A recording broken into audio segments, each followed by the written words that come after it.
Welcome to Elektro. We're at Sunday at Resistance Festival 2023 and I'm joined by the legendary Ayria. So thank you ever so much for joining me. Oh, thanks.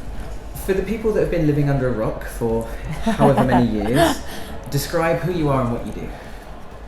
Okay, yeah, so I'm Jennifer Parkin from Ayria, and this year is actually my 20th anniversary. Oh. So they've been living under a rock for 20 years maybe? I do, I guess it started in the kind of, when future pop was kind of in its, infancy, and that's the sound I was kind of getting into. I just like dancing and liked clubs, and so that's kind of what Ayria morphed out of, this kind of dance music, and I didn't think a lot of women were doing that at the time as well. I just, I was thinking all my idol bands are they happen to be male fronted, but I came out and did this kind of, maybe a woman take on it, and that's what I've kind of been doing. But we kind of, I say we, like Ayria's the third party. We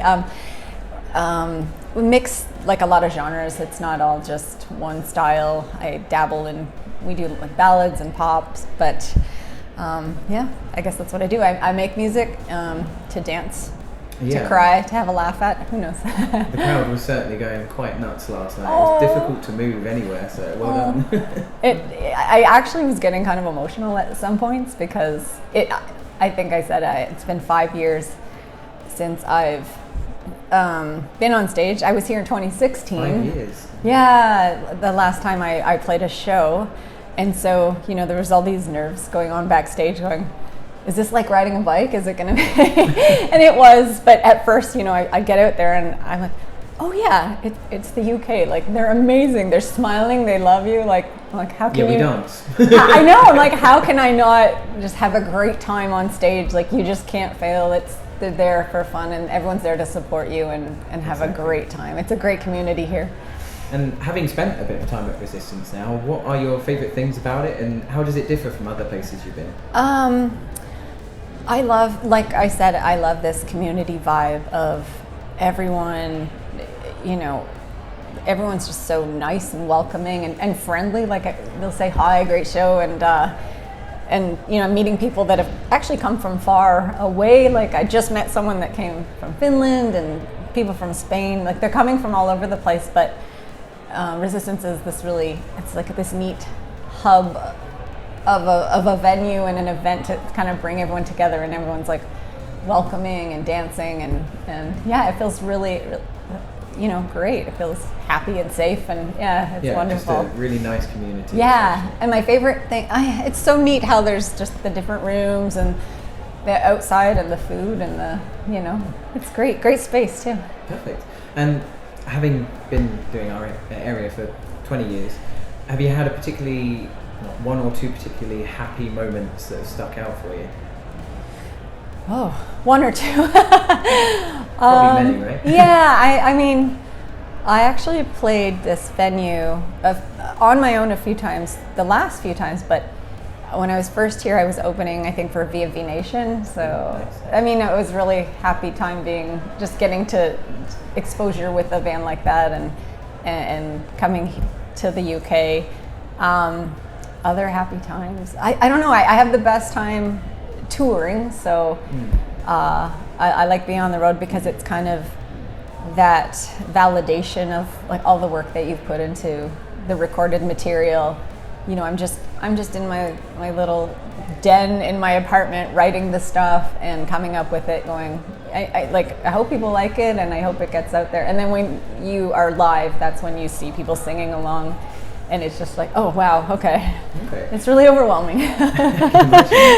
And have you had a particularly touching fan moment over the years? Yeah, I won't narrow it down to one, but, a few people, they'll write out and tell me a situation that they say that some of my songs have helped them through it. And, like, they've got them through a time in their life. And that always, like, moves me to tears, just, because I write things. Obviously, like, it has to come from somewhere. Yeah. It's not, everything's not a literal translation. Like, I have people come up like, oh man, who did that to you? I'm like, no, like, sometimes it's a story, or it's, but it comes from these experiences. So when it helps someone else, it's so touching, and those are the moments that stay with you. So. Yeah, of course.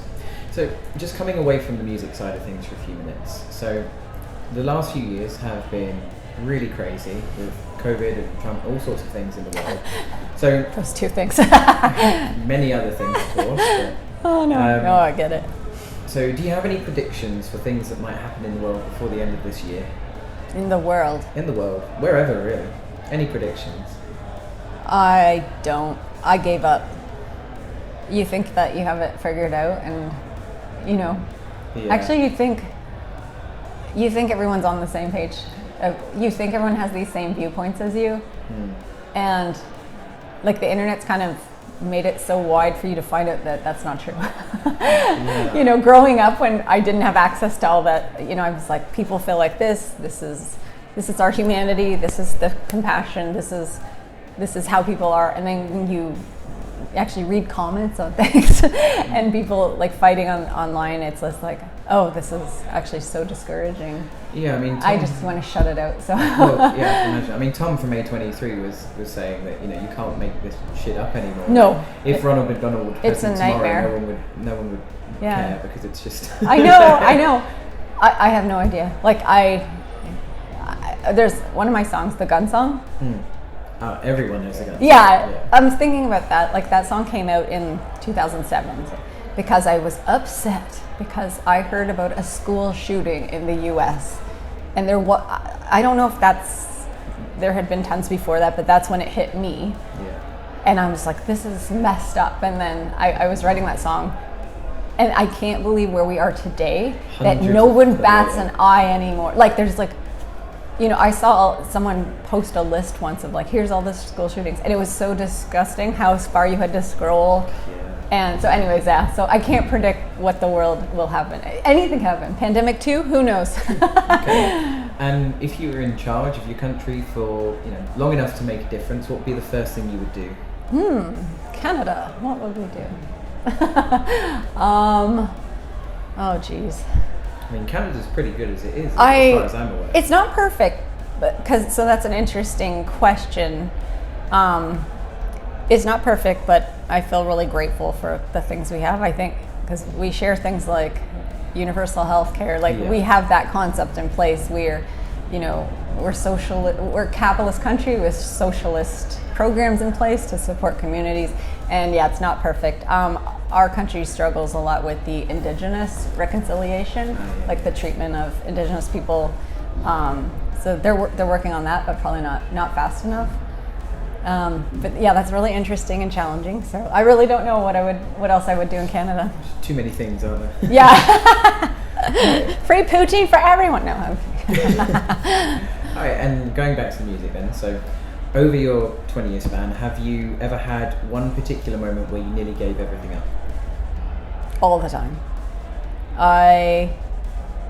Every album that I work on, it's really draining, and it's like I'm not one of those bands that gets to live off this, right? Obviously, I have a day job that's also really draining. So this is like the hobby, right? So you feel really bad when it's like, oh, it's been like 4 years since your last album. I'm like, that's because every waking free moment after you're done your work and you choose to devote that to creation. And sometimes you're dry, you're like, I don't know if I have anything else to sing about. My ideas, I don't know what else to write about. Just finding the energy as well. Yeah, after you work, especially when you get older. No, I'm kidding. No, but I've said to friends every time I've done an album and then a tour, I'm like, I think this one might be my last album, but I've said that for the past 4 albums, so it's not going to be. I'm already working on another new album. I think so many industrial artists say the same. It's like, next one's going to be last. I do say that a lot. Yeah. I feel bad that I say that too, but sometimes you just. Because it's hard to put that pressure on yourself to go, I'm going to make 16 albums and they're going to come out every year, and it's difficult. Okay, and if you were to put on your dream festival, who would be your 3 headliners? Oh God! Even if they don't make sense. Oh my God! Oh, I have no idea. I'm like, who do I want to see lately? I'm like, oh, Depeche Mode's touring, and Depeche Mode would be a good one. Yeah. Me and Dave Gahan have the same birthday, so Nice. not the same year, but yeah, no. I don't know. I have to pass. I have to. That's okay. Too many things. Too many. Yeah. Well, on the slightly different side of that, then, I mean, we want to try and pick up smaller bands coming through. So, do you think there's any sort of smaller artists out there that you think deserve a bit more love and affection? It's hard. I've been out of the loop a little bit lately, and then no one's been like kind of touring, and damn it. So you're really asking hard questions here about all the and my mind is blank today because I've hit that level of resistance exhaustion that I don't know. I'm so sorry. That's okay. No, I'm the most boring interview subject ever. That's all right. Pass. All right. And coming back to the community slightly, so what do you think is one of the biggest issues facing our community? I think it's in a period of transition a little bit, like the different styles and the different the age gaps, like bringing younger people into the scene. I know in like kind of North America, even clubbing is just like, how do you get kids that are just on their computers all the time and they socialize differently than we might have? Just to say, no, come out, like see real people, see real bands, kind of getting them into this environment. Because I don't think there's not a lack of bands. There's so much music and I think it's just like bringing up that next generation to appreciate that. Getting the scene. Yeah. I mean, I've seen a lot of VR festivals starting to happen. Oh God! Although it's interesting. It's interesting, but it's not my world, right? No, Yeah. I mean, if people are mentally ill or disabled and they can't get to a club, I like the aspect of that, but I wish it was festival and VR integrated at the same time, which I'm going to try and do next year myself. That's interesting. Okay. So got some stuff in the works for that. Okay. But, so if it's don't want anyone else to copy. More of like a hybrid. Yeah, kind of hybrid for people who maybe not feeling it so much that day. I get that. Like if it's like if it's about inclusivity and like exactly. being able to let people in that wouldn't normally. Yeah. No, I get that. Even myself after pandemic, I got different social anxieties that I never had. Like it's just how to interact, and we're just learning more about some people can't handle a place like this with maybe the lights and the and people and yeah exactly. No, that's interesting to me. So I'll interview you about that next. All right, and what do you think are some of the best things about our scenes, and do you think there's anything that you'd like to see improve? The best thing, again, it's just that community. Everyone, even though we all look a little strange, it's so welcoming and friendly. I remember being at a festival where the venue, they had no idea what this music was, but they saw what the crowd was going to look like, so they hired extra security, right? And then, so the security is ready to go, and then the event happens, the people are they're just dancing and like, oh, cheers, and having drinks, and the security really had nothing to do. It was that stereotype of, they look like that, oh well, it might be bad news. So it's like kind of that negative stereotype of what people in our scene might represent, and I'm like, no, the goths are the best, like the industrials, goth people. I mean, some other bands have brought that up too, actually, where they're saying we dress scary, but we're actually like Care Bears, and the friendliest people ever. I've never seen a fight in a goth festival. So I know, I'm out there and I'm meeting people, a guy that's like 6'5", spikes, mohawks, and like, oh, Jennifer, like, and it's like the friendliest people. Like, it's nothing to be scared of. So I think that the best thing is just that, like, sense of community and the welcomeness of everyone. Any improvements at all? Improvements? I've always had a good experience. So. Good. Speaking just for myself, I'm sure other people might have more to say. I don't regularly club as much anymore, so I don't have a lot of that type of experience. But coming out and playing these festivals, like that's my experience, is like how great it is. So that's fair enough. Okay. And just last two things then. So Resistance Festival and Infest Festival have become sort of the gold standard for the UK of how to treat artists and how to do things right. Yeah. So what advice would you give to other promoters out there in the world to make everything a bit better for everybody? For everyone, for the for promoting festivals. Yeah, so the promoters, the people who book. Oh. Yeah, so the guys in charge of these things, basically. Oh yeah, this experience has been fantastic. Like from arranging it to all the accommodations and anything we need, I feel well taken care of. If you take care of your artist needs and the people that are coming, like, because they're the customers and they're giving them a great experience and a great weekend.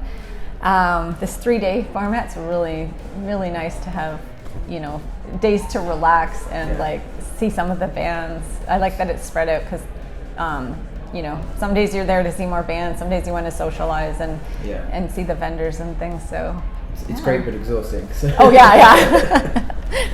We're on the last night. So. Yeah. And very lastly, is there anything you'd like to say to your fans? Oh wow. Okay, I'll look at the camera. Thank you. You remind me of why I do this when I come to events like this. And if you couldn't be here, if you've supported me, there's really no words to say how much I appreciate the people that do support me. And I hope it shows through my music and just how I interact with people as well. So thank you. Well, thank you ever so much for joining me. And thank you again. Thank you.